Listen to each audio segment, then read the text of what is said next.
La compagnie Résonance et les podcasts du Perche présentent le podcast Une nuit d'été 1942. La rafle du Veldiv. Une fiction inspirée de faits réels en 5 épisodes. Épisode 3. Toute la nuit, ils avaient couru. 3 ados. Encore des enfants. Si jeunes et pourtant si mûrs. Prêts à tout pour tenter d'alerter le plus possible de juifs à Paris du passage à l'acte de la police française.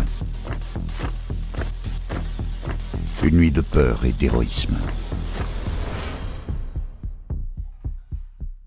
La peur permet parfois d'accomplir des actions surprenantes ou qui dépassent l'entendement.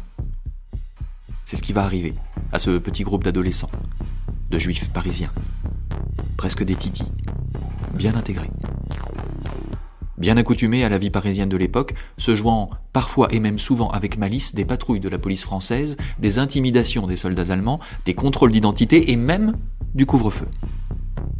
Toutefois, une chose, une seule, plus que tout, les dérangeait au plus haut point. Cette étoile jaune, cousue sur leur veste, stigmatisante, angoissante. Mais pour Samuel, Ismaël et Jacob, 3 amis de 14 ans, il fallait profiter de la vie malgré tout. Malgré la guerre, les restrictions, l'occupation, le rationnement et surtout et avant tout malgré la possibilité de voir un jour les Allemands ou les policiers débarquer au domicile familial. Avec à la clé, la certitude d'un aller simple pour l'enfer.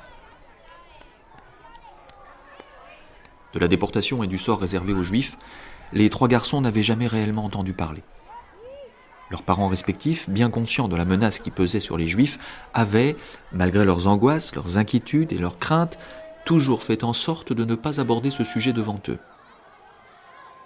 Mais à 14 ans, on comprend certaines choses.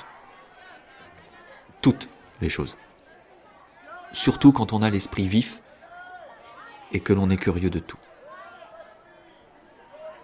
Chaque jour, après les cours, les adolescents déambulaient dans les rues de leur 13e arrondissement de Paris. Jamais pressés de rentrer. Pas vraiment l'envie de se replonger dans les exercices de maths à rendre pour le lendemain, de se pencher sur la rédaction d'une dissertation, bref, une envie plus profonde de profiter de la vie. Puis, l'heure des vacances d'été est arrivée. Plus de cours, mais toujours l'envie de sortir, de se retrouver, pour s'amuser. Tout faire pour oublier ce contexte si pesant.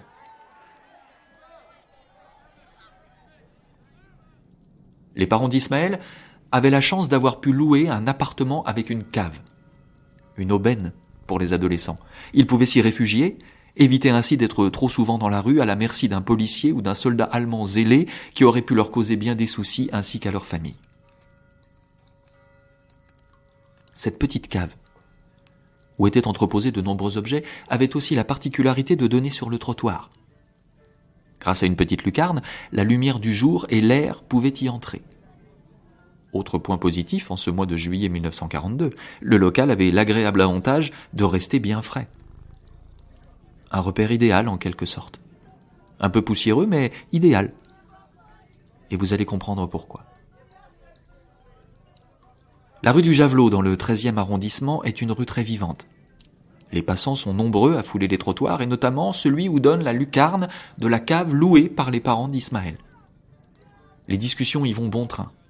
On parle de cette guerre qui n'en finit pas, on prend des nouvelles de la famille qui a pu gagner la zone libre, on s'inquiète, surtout pour l'avenir, on y parle de peur, de l'envie secrète et pressante que tout cela s'arrête, que la vie redevienne comme avant. Des discussions qui normalement ne devraient pas intéresser des adolescents qui se réunissent pour fumer en cachette et pour parler de leurs premiers émois amoureux. Mais un jour, alors que les 3 jeunes garçons avaient piraté en douce une bouteille d'un vin rouge bien médiocre, Ismaël, Samuel et Jacob sont attirés par des propos inhabituels qui leur font tendre l'oreille et s'approcher de la lucarne. 2 hommes, vêtus élégamment, discutent d'une opération d'envergure qui consisterait à arrêter tous les juifs de Paris. Les adolescents sont pétrifiés, apeurés, mais ils tiennent absolument à en savoir plus. Alors que leur cœur bat la chamade, ils apprennent finalement que l'opération aura lieu le 16 juillet dès le petit matin. Dans moins de 10 jours ? Passé le moment de la stupéfaction, est arrivé celui de la prise de conscience. On ne peut pas rester sans rien faire, a hésité Jacob, le premier à reprendre ses esprits. Nous devons prévenir nos parents, nos familles, ajoute Ismaël. Le plus grand nombre possible de juifs à Paris, s'exclame Samuel. En seulement quelques instants, les adolescents venaient de basculer dans le monde des adultes. Ils avaient imaginé les prémices d'un grand et bel acte de résistance face à l'occupant. Ils venaient, sans en avoir réellement conscience, de faire un petit pied de nez à la doctrine nazie. Résister. Prévenir. Ils en avaient l'intime conviction pour eux, pour leurs proches, pour toute une communauté dont le seul tort, encore une fois, était d'être juive. Passer à l'acte. Il n'aura pas fallu longtemps aux 3 camarades pour imaginer la riposte. La solution la plus appropriée pour prévenir les Juifs de Paris leur a semblé être celle de l'impression d'un tract prévenant de la date du passage à l'acte de la police française. Pas de fioritures, pas de blabla. Aller à l'essentiel, prévenir. Donner l'idée aux Juifs de Paris de se cacher, de fuir, si possible, de garder l'espoir et d'avoir foi dans la vie. Consciencieusement, les jeunes s'étaient mis à l'ouvrage, recopiant inlassablement leurs messages d'alerte sur des morceaux de papier. Combien en ont-ils rédigé dans cette cave ? Impossible de le savoir tant la tâche était difficile. Une certitude, pas assez. Mais ils ont fait ce qu'ils ont pu. Afin de ne pas ébruiter leur initiative, ils avaient pris la décision de ne pas distribuer leur tract avant le début de la nuit du 15 au 16 juillet 1942. Ils s'étaient donné rendez-vous dans la cave, 1 heure avant le couvre-feu. Ismaël était bien évidemment arrivé le premier, lui qui habitait seulement quelques étages au-dessus. Ses 2 camarades sont arrivés quasiment ensemble, quelques minutes plus tard. Il n'avait pas voulu demander de l'aide aux autres adolescents qu'il connaissait. De toute façon, il y a malheureusement peu de chances que beaucoup aient répondu favorablement à cet appel. Alors, les 3 complices se sont partagés équitablement les tracts, avec l'idée de couvrir le plus de rues possible de la capitale. Ils avaient toutefois pris le soin de se renseigner sur les quartiers les plus fréquentés par les Juifs. Il était temps de sortir. Il était presque 23 heures. La nuit était tombée et le couvre-feu était en vigueur depuis quasiment 1 heure. Un dernier regard, et les 3 adolescents se sont séparés en courant. Le plus vite possible, mais aussi le plus discrètement possible. Se faire arrêter avec de tels documents dans les mains et dans les poches était pour eux, des adolescents juifs, la certitude de très graves ennuis. Pour leurs parents aussi, inéluctablement. Alors oui. Toute la nuit, ils avaient couru, se jouant des patrouilles, du couvre-feu, comme des enfants qu'ils étaient encore. Ils avaient distribué des tracts appelant les Juifs de Paris à se cacher, à ne pas être chez eux ce 16 juillet 1942. Pourquoi ? Parce qu'il se préparait quelque chose qui dépassait l'entendement. On allait arrêter tous les Juifs de Paris. Et cette fois-ci, ce ne seraient pas seulement les hommes. On arrêterait aussi les femmes et les enfants, les vieillards et les grands-mères, pour une destination inconnue. On parlait d'enfermer les familles au vélodrome d'hiver.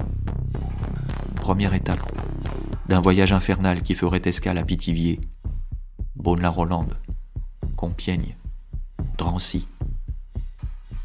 Et ensuite,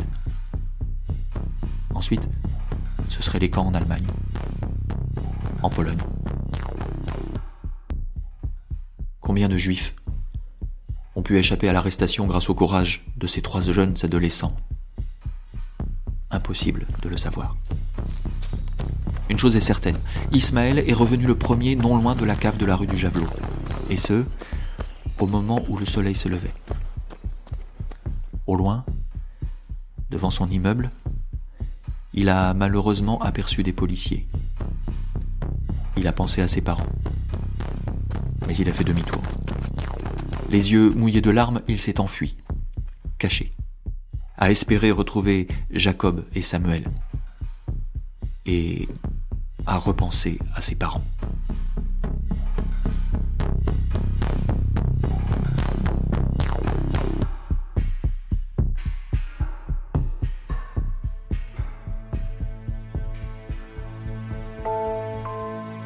Auteur, Sébastien Pichereau, comédien, Sébastien Horry, musique originale, Arthur Recolin, réalisation sonore, Lio Sétim.